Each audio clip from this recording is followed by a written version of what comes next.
Hello everyone, welcome to the Scumdogs Kennel. I'm your host, Chris Williams, and in today's Cryptid Corner mini episode, I have more stories of the paranormal to read to you today, folks. One account with the black-eyed kids, and another account of a possible tulpa encounter with Sam. I'll tell you more about that later on, folks. Let's get into the first article. Black-eyed kid at Disney World, alien demon, and read exactly what the experiencers actually saw. In late August 2006, a family visiting Walt Disney World in Orlando, Florida, was waiting in line for the dinosaur attraction at Disney's Animal Kingdom when a young boy suddenly screamed in absolute terror. What his older sibling saw next has stayed with the family for years. A quiet little girl with entirely black eyes, an unsettling smile, and a presence the child later described as an alien demon. Wow, that sounds like a classic black-eyed kid encounter, folks, except this time it took place in Disney World. Let's read the case file now. Location: Disney's Animal Kingdom, Walt Disney World Resort, Orlando, Florida. Specific area: line for the dinosaur attraction. Date: late August 2006. Time of day: daytime during a hot summer park visit. Witnesses: older sibling, mother, aunt, and 5-year-old brother. Entity description: young girl with completely black eyes accompanied by an adult male. Primary reaction: sudden scream of terror from the 5-year-old boy. Notable detail: the child later described the girl as an alien demon and said, "Her eyes told me so." Let's read on to the actual account. Several years ago, I went to Disney World in Florida with my family. I was 17 years old at the time. It was me, my mother, my dad's older sister, and my 5-year-old brother. It was late August 2006, and the heat was miserable. Anyone who has been to Disney World in the middle of summer knows what that is like. Long lines, hot pavement, crowds everywhere, and overpriced everything. Still, we were at Disney World and trying to enjoy the trip. We were in Animal Kingdom, waiting in line for the ride called Dinosaur. We had just stepped to the back of a long line and figured we were looking at a 15 to 20 minute wait. Ahead of us was a man holding his daughter's hand. The two of them were unusually quiet. They were not acting like the other families around us. No impatience, no restlessness, no excitement. They were just staying there, calm and silent.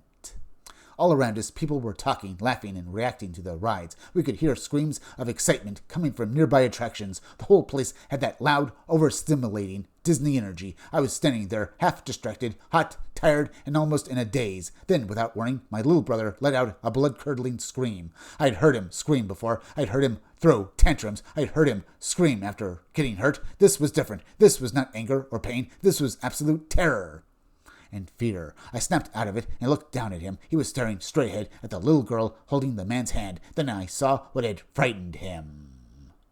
It was her eyes. She turned and looked directly at me. Then she smiled. It was the most evil smile I had ever seen. But the smile was not the worst part. Her eyes were completely black.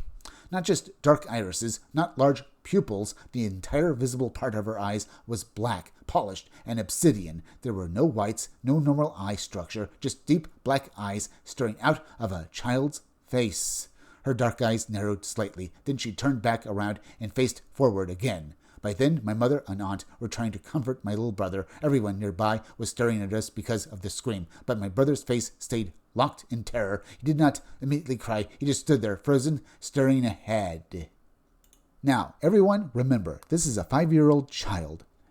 This boy screamed out, and perhaps the fear that he installed in his older sibling and caused him to see the black eyes of this child, maybe that's what happened. But then again, I would love to ask this child or man now, folks, if he still remembers this girl with the black eyes, and if he exactly remembers it the way the older sibling does.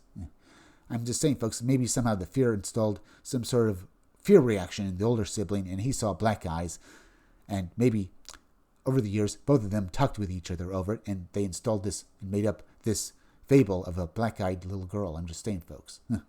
I don't know. It's just an interesting notion. I would love to ask both these men now, if I could contact them.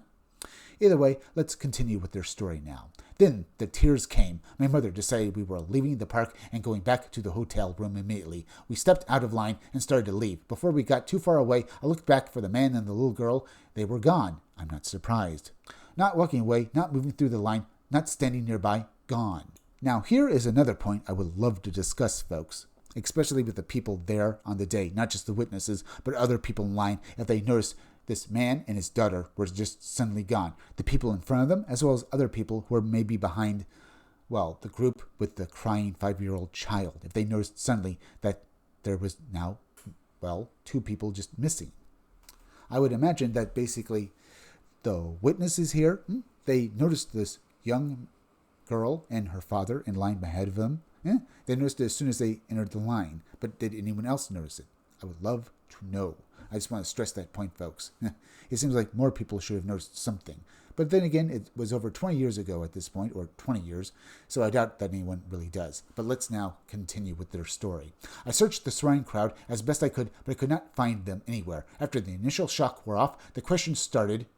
We all took turns asking my little brother what had happened. He could not explain it. He could not find the words to describe what he saw or what he felt, so I decided it for him. I told my family what I had seen. I told them about the little girl's eyes. My parents reacted the way I expected them to react. They did not believe it. They brushed it off as stress, heat, imagination, or a misunderstanding. They did take my brother to a doctor afterward, and everything checked out. It was not until years later that my brother finally opened up about what had happened that day. He told my parents what he had seen. He said she was an alien demon. When they asked him how he knew that, he gave a simple answer. Her eyes told me so. That shared experience led us to start researching. What we found disturbed us, but it also gave us a strange kind of comfort. We learned that other people had reported seeing these black-eyed children. It was disturbing to know that we were not the only ones who had seen something like this. It was even more disturbing to see how many people seemed frightened by them. I still cannot bring myself to call them children. I will never stop looking for answers. P. Now, did P and his brother actually see a black-eyed child? Now, it might sound stupid, folks, because that's exactly what they say they saw, or thought they saw, but could it have been a demon? Some sort of, well, trickster phenomena manifesting? But what about the father of the little girl here, folks? Was he also, perhaps, maybe, a man in black who's also been said, or basically men in black in general, to basically be related to black-eyed kids and women in black? With their, well, black sunglasses? Maybe the cover black eyes? I don't know. It's only something we can speculate on. Either way, a truly phenomenal case, folks, and we'll talk a little more maybe about it later. But let's get on to the next article, which is titled, Pittsburgh Woman Encounters Burlap-Headed Child Humanoid Late at Night. Now, this is why I basically call this entity a tulpa, because this entity resembles Sam from basically the movie Trick or Treat, who was basically this pumpkin-headed entity under the burlap sack, who truly resembled a character from the Trick or Treat movie known as Sam, who was the spirit of Halloween.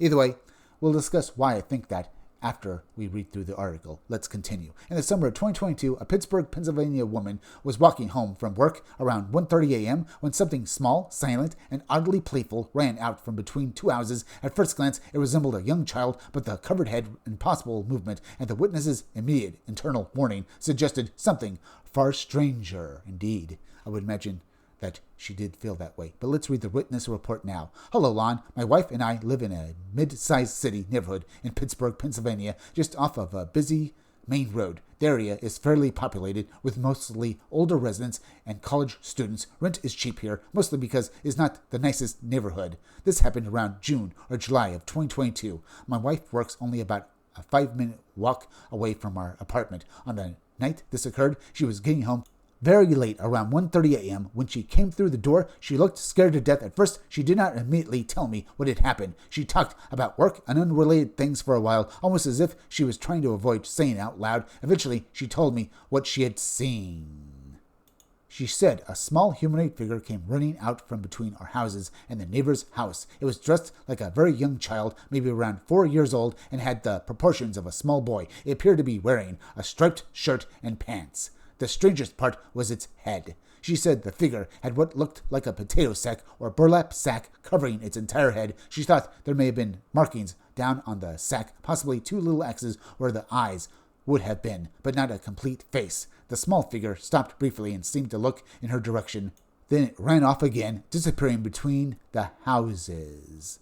At first, I thought it had run between another house, but after speaking to her again, she clarified that it actually ran to the opposite side of the same house. That detail made the encounter even stranger because the neighbor's backyard gate was closed. She said it seemed as if the figure had somehow gone through the door or gate. She described its movement as unusual. It did not run like a normal child. It moved quickly, almost playfully, in a manner she compared to a rabbit. It seemed to skip or dart away faster than a child that age should have been able to move. It made no sound, no crying, no footsteps, no distress noises, nothing. My wife is very intuitive about people and situations. She is a major vibes person, but she has never told me anything like this before. She did not feel that the figure was evil, but she was terrified by it. She had the internal sense that what she had seen was paranormal and that she was not supposed to keep watching or continue toward it.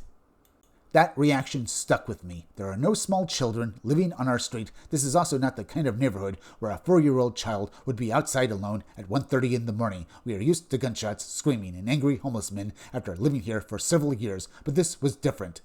The house the figure appeared to come from is owned by a bachelor and has an unclosed, gated backyard that only added to the uneasiness. I would have to say, folks, that would be the case for most people here.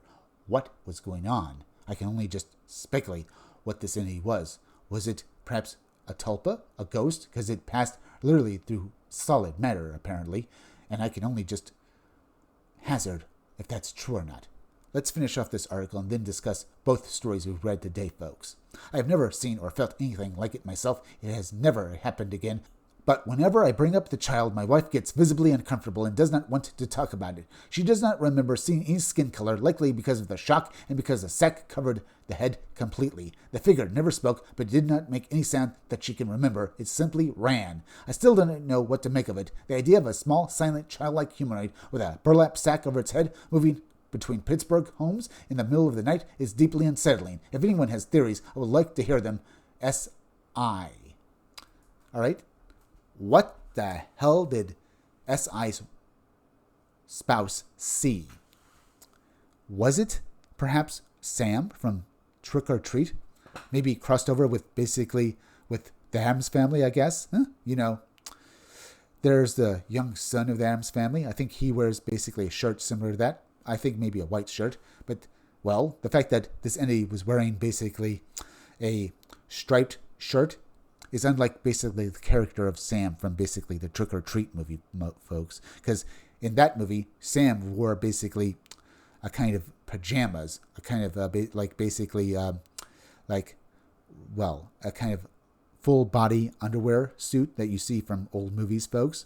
He was wearing basically sort of a kind of suit like that for a child. This entity sounds like it was basically dressed for summer. So that is also very odd. Now, what about this story with basically the black-eyed kid? Like this story, folks, it basically describes a weird phenomena where these two entities frightened this 5-year-old boy, or at least basically the girl did, with her black eyes and evil smile, and the older sibling saw it as well, folks. But they disappeared, much like basically, I'll just call this entity Sam here, folks. Except they just disappeared like they were there one moment and gone the next when the older sibling just looked away. Unlike Sam, who just basically literally walked right through a solid wall into this bachelor's backyard. And that's something else to consider, folks. Maybe this bachelor lives on land that's haunted.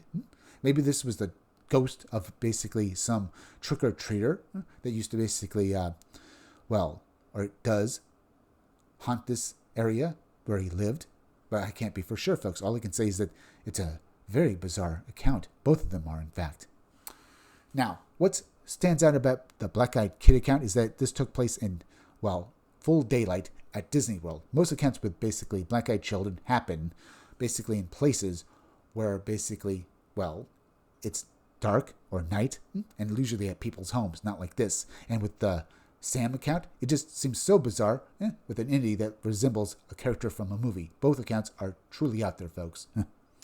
And I hope more information comes out about them. Anyway, we're at the end, so please go subscribe to my YouTube channel, Read Comics They're Bad For You. You can use the YouTube link down below in the descriptions or the chat to go subscribe me. Hit that like button for me. Make sure you're still subscribed. Leave some comments down below. Hit that bell for notifications. Make sure at the part of the bell that'll give you all future notifications, and please share this video out. I'm Chris Williams from the Scumdogs Kennel. Thank you all for joining me. I'll be back again tomorrow with another great video, so be sure to come back again then. Until next time, folks, I'll see you all again soon.